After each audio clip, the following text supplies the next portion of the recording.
Well, you were talking a little bit about some experiments you're doing recently with your diet, right? Yeah. Here about 4 or 5 months ago, Tim started getting into ketosis. And so, we get together and he's like, oh, you got to try this. And I'm monitoring my blood. And so I go out and buy a glucose monitor and ketone monitor from Amazon. And I'm pricking my finger 5 times a day. Nice. And I'm keeping detailed logs and Google spreadsheets of everything I eat. I would test before my glucose levels before I eat something, 30 minutes after and 60 minutes after, to test and see what spikes it and what doesn't. And if there's anything like weird things like agave and other things that are like mysteries on whether they actually spike your glucose and what alcohols actually spike it versus not, because I like to have, a glass of wine. You're impressed by this, right? This is very scientific. It was actually the most impressed I've ever been with one of his crazy harebrained I Love Lucy schemes that he does. I've done some crazy stuff. Like I figured out that, so I've done a modified ketosis kind of diet where I do very high veggie, but also extremely high fat and low protein. So I would do 6 to 9 cups of veggies per day, but always combining them with lots, like extreme amounts of fat. So a lot of coconut milk, like really dense coconut milk. With low sugar. Yeah, but not the stuff that you see at Whole Foods. Like the stuff you see at Whole Foods is typically like, the stuff in the tall boxes, and you go in there and it has like 4 or 5 grams of fat per like half cup to cup of coconut milk. I get the like cooking coconut milk. Do you know what I'm talking about? The really dense stuff that typically comes in a can. Yeah. You can get it on Amazon, and that has 13 grams of fat per half cup. Yeah. So super, super fatty. And then I would take all these steamed veggies that I had then frozen, and then put them in a blender along with all of that coconut fat. So tasty. And then just blend it up along with some coconut oil on top of that, just to give it a little bit more coconut flavor. And then I would have that for breakfast. But that's like way more carbs than you're supposed to have to keep you in ketosis, because if you go more than 20 grams of carbs per day, they typically tell you to stay under that to stay in full ketosis. But I was doing that per meal, 20 plus grams per meal. Was this the meal, the same, you were eating the same meal, so it was just the blended? Exactly. That's all you were eating? If you combine it with... that was just his breakfast. That was just breakfast. Yeah. But if you combine it with that much fat, it slows down the digestion, and then there wasn't that huge spike. So I'd stay in ketosis if you combine it with the fat. Did you test that? Absolutely. So you did it without the coconut milk and then coconut oil? Yeah, and it kicks you out without interesting. it. What were the steamed vegetables you were using? So I'd use kale, spinach. I'd use almost everything. Like I use sea vegetables. What else did I use? Anything I could find at the store. Chard, cucumber. It wasn't really for flavor, because all that stuff blended up just tastes nasty. Really so it was just, when you add the coconut, you could cover up most of it with the coconut. And if you steam ahead of time though, it actually turns the veggies into like ice crystals, so you don't need to add ice. So it kind of makes it a really, almost like ice cream like thing that you have every morning. Grain coconut ice cream. Okay, so that was breakfast. Yeah, throw some avocado in there as well. Right. Any extra fat that you can get in there. Yeah, I make a smoothie somewhat similar to that. It's raw vegetables, chard, kale, and then I do carrots, tomato, which are more high in sugar. I'm confused at why you add banana to yours though. I don't always. Because I saw that on there. I was like, that's something I wouldn't... Originally I added it because I was adding a lot of really nasty vegetables. I was doing mustard greens, I was doing kale. Yeah, I was doing broccoli sprouts, which are really potent and like disgusting in a smoothie. Yeah. And sometimes it helps with the texture of it, but I like the avocado now instead for the texture, so I kind of occasionally put the banana that we share it, so it's like I get a half so I have a banana. Yeah. So then lunch, you're eating... Lunch is just full-on salad with as much fat added as possible. Sometimes, I know this isn't really good in that, I tried to stay away from processed meats, but I would do bacon at the place on top of that to get a lot of fat. Yeah. And then just, really high-fat dressings on top of that, mostly olive oil, stuff like that. Yeah. And then dinner was just, dinner was a free-for-all. Steak and veggies. It was like steak and veggies, cheese, and but grass-fed meats, things like that. We're not going crazy and doing anything industrial. If you're eating that much fat, you have to eat. But you were doing it with them, were you? I did a 2-week experiment, which is totally not characteristic Measuring of me. Ketone bodies and everything. Yeah, I did this. I did the stabbing, just because he was like, I've never seen him with so much energy. So that was one of the reasons he was doing this. Waking up in the morning, like going to work all day, coming home, running 5Ks. Like I was just like, who are you? It was really kind of crazy. I've never had fatigue problems. I'm generally really healthy and don't do diets ever. But he was like, you should know what this feels like. And I was like, okay. So I did a 2-week experiment. I felt pretty good for the most part. I got into pretty high ketosis. You had one day where you were just like, I have insane energy. I had one day where I had insane energy. So what were your ketone levels like when you were measuring 2.5, something like that. I got up over almost 3.5 ones. Yeah, yours were really high. My blood sugar, that's the thing, I already have pretty good blood sugar control, So for me, it was not life-changing. I didn't lose a single pound. I got really sick of butter. But it was interesting. I found out tricks on how to get myself back in pretty quick, though. So if I get kicked out, it's sometimes really difficult to get back in. Okay. It's really hard to explain, but like, have you done any of this stuff yet? I have not. Okay, so like, basically what happens is, I have to do a lot of entertaining and events and things like that at night, and so sometimes like you have either more red wine than you should or things like that, and that will kick you out of ketosis. You'll go home at night, I'll measure myself, and I'm like 0.3, and I'm like, oh well, I'm falling out right now. That's like, anyone can be 0.3 if they just try for a few hours of not having sugar.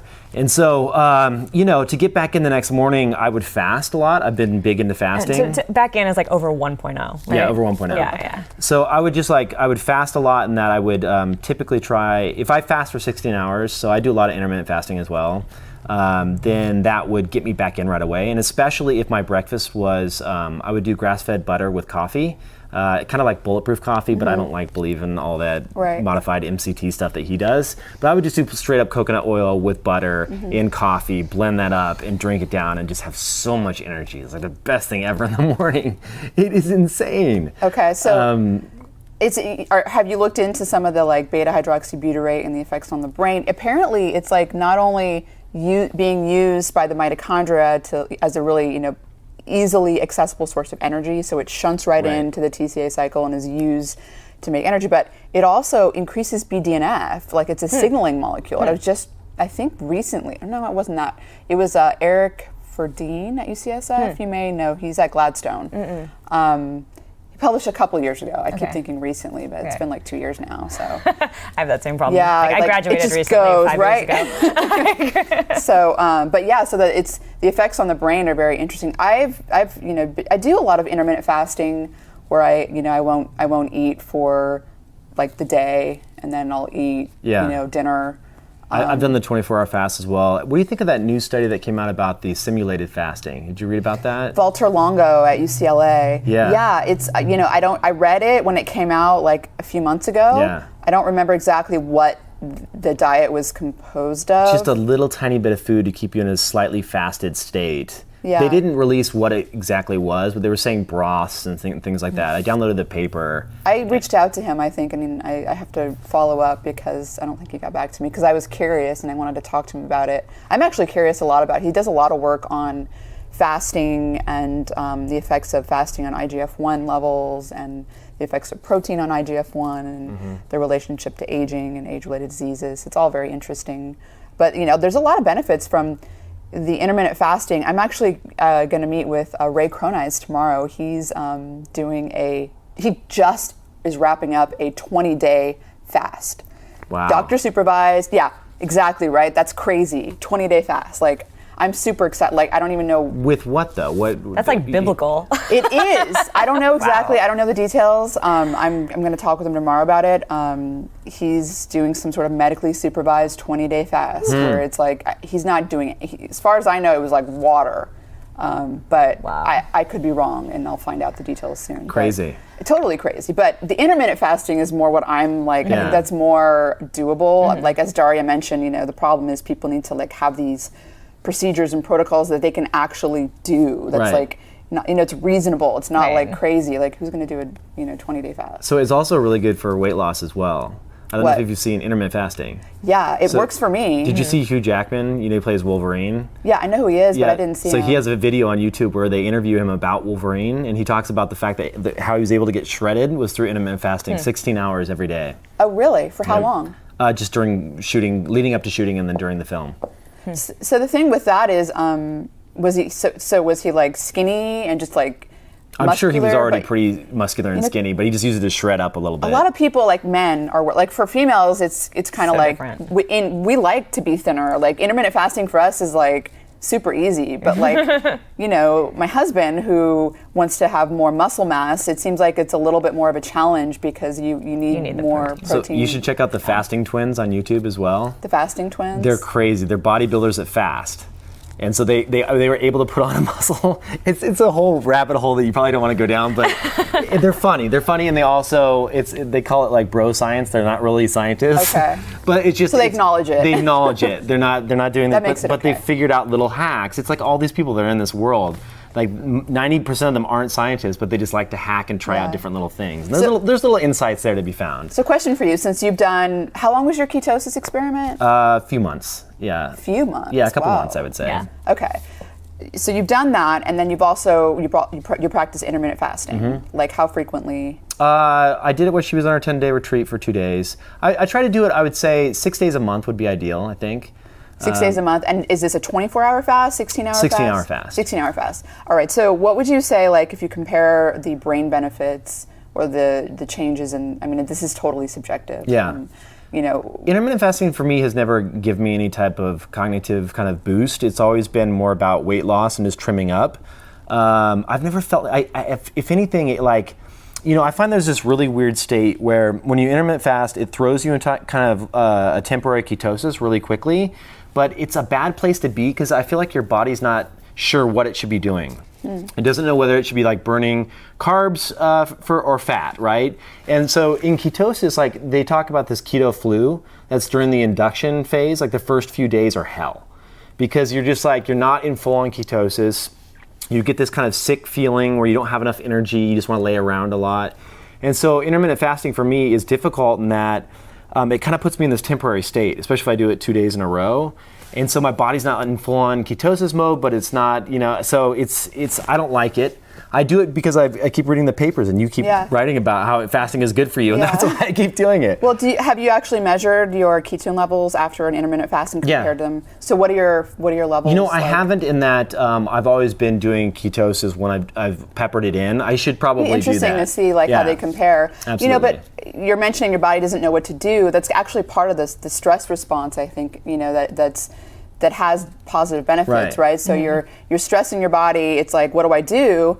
And what it does is it starts to like change gene expression. That's one of the main things it does, where it starts to turn on all these genes involved in helping your body deal with stress, because you're stressing it and it's like freaking out. It's like, what do I do? It's like, okay, I'm gonna do this like whole thing where I just go around and turn on all these really good genes that help me deal with everything until I figure it out. You know? So it can be beneficial is what you're saying. Yeah, absolutely.